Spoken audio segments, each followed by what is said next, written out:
I was just thinking about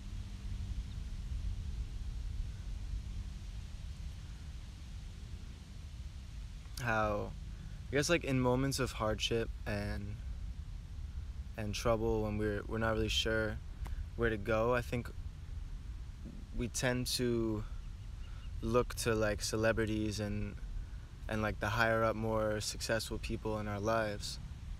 And there's definitely a lot of value to gain from them and listening to them and seeing how they got to where they are. But I'm just wondering, like someone at that point in their lives is very similar to me and you and has a lot of the same struggles and hardships, just kind of like in different ways. So it's like, where are they looking to for guidance? And I know a lot of people I look up to will look to spiritual teachers and ancients and yogis and healers and things like that. And I think that's like a really positive step. But I'm just thinking, like, where's the yogi, the healer, the spiritual teacher? Where are they looking? And where they're looking is within. They're looking like to the source, like directly to the source, to the energy. So it's almost like we could skip all those steps of looking outward, trying to find all the answers when the answers were inside the whole time.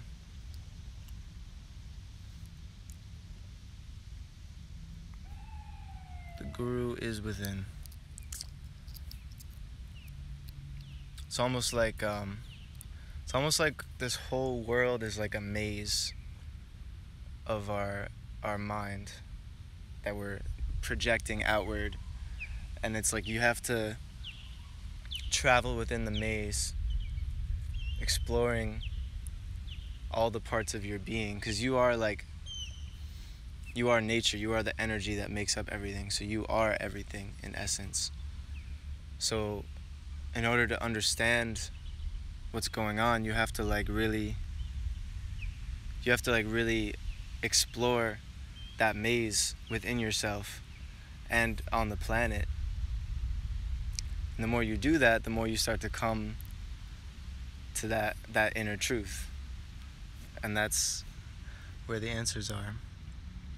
Enlightened masters are step-down transformers for the blinding light from the source. Very good. What's up, Brandon? Jess Scott, Sosa, Mateo. What's good, homies? So I think part of how we gain this information from within, like, it doesn't just come like that, obviously. There's years of practice and dedication and certain experiences that'll happen in your life. And so I think part of it is that the information, like, pretty much your reality and your whole perception of everything is being created by what you're feeding yourself. Like, everything you feed yourself is information. So whether that's something you're eating or something that you're watching or listening to, you're feeding yourself information, and that information is creating your perception that you're projecting outward.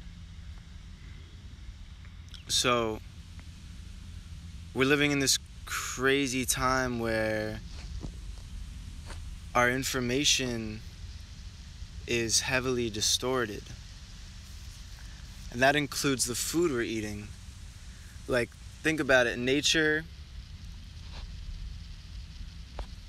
has been working for ever to create this natural system that we exist in, where the food is plentiful, and the food is like the energy that we need, and the food has like the information in it. So when we go around altering the food, and over processing things, and we're not eating things in their pure state from like freshly picked. We're eating altered information, and the altered information isn't allowing us to really find the truth.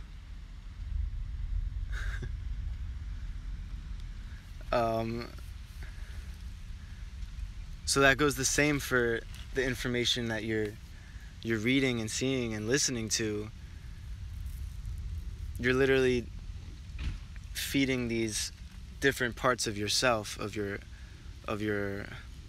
beliefs.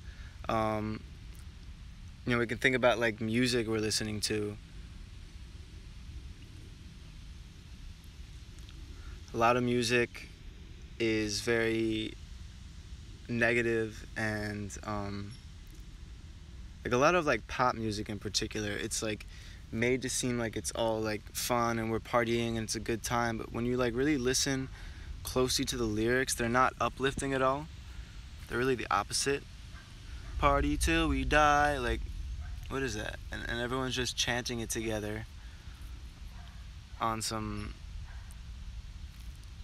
just going with the herd thing, not really thinking about what they're saying, what they're singing, what they're listening to.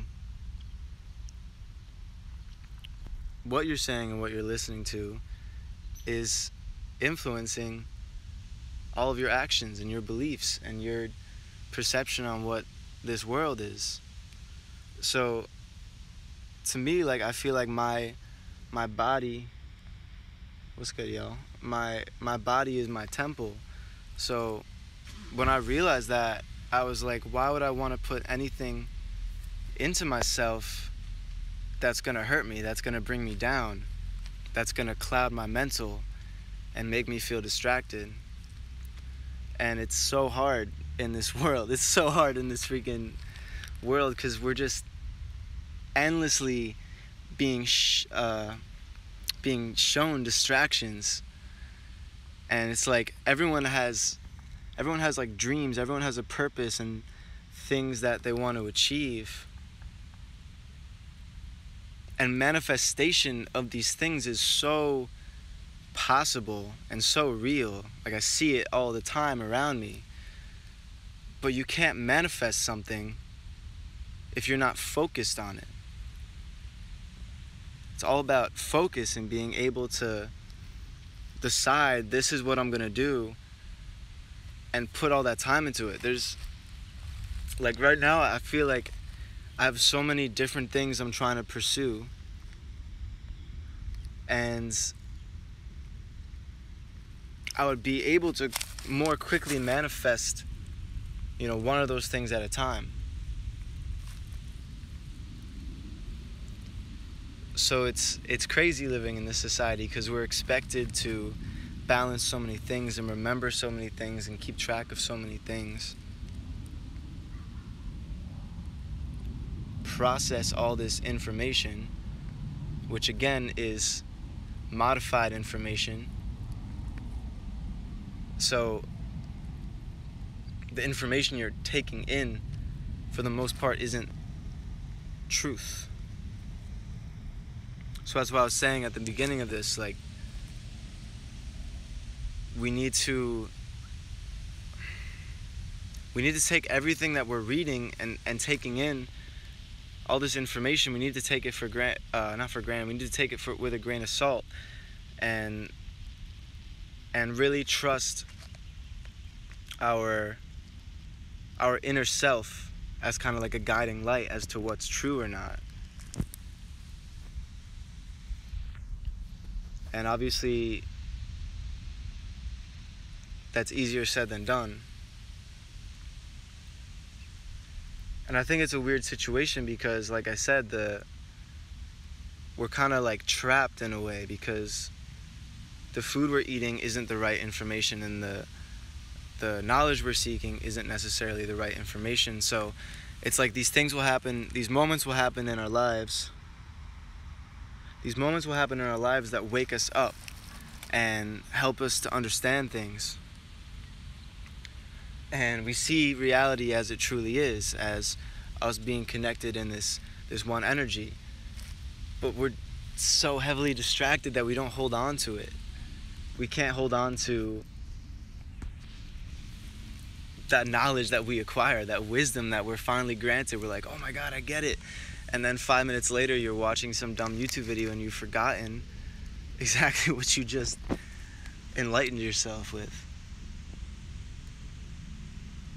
So, the essence of this whole thing is just to really look within yourself and meditate, seclude yourself, eat as natural as possible, feed yourself as natural, unprocessed food and information as possible.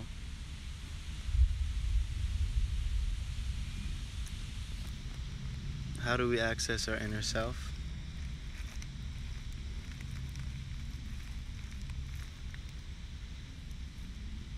Meditation is a key. And obviously there's different types of meditation.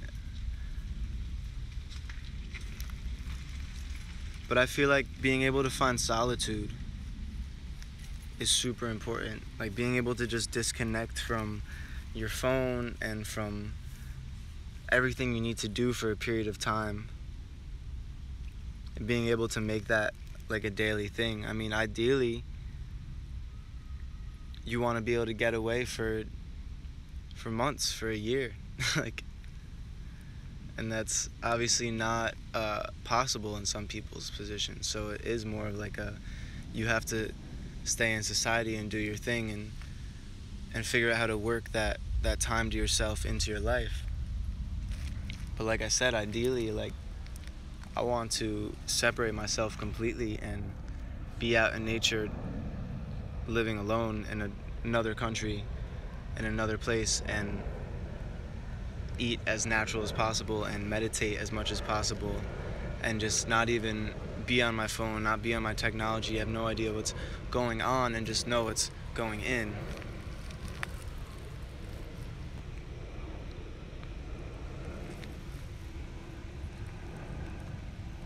I think another part of accessing the true inner natural self is everything that I was saying before. Is just, you got to eat healthy. You got to eat as pure as possible.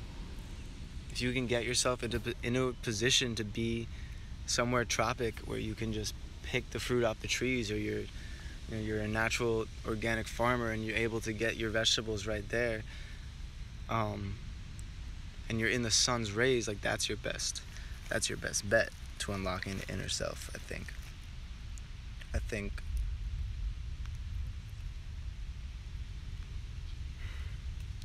I don't know if there can just be one way to do it, because everyone's in their own different situation. Everyone's on their own path of finding the truth, and one person's truth may not be the same as another person's truth. But then, if we're going to go into that, there's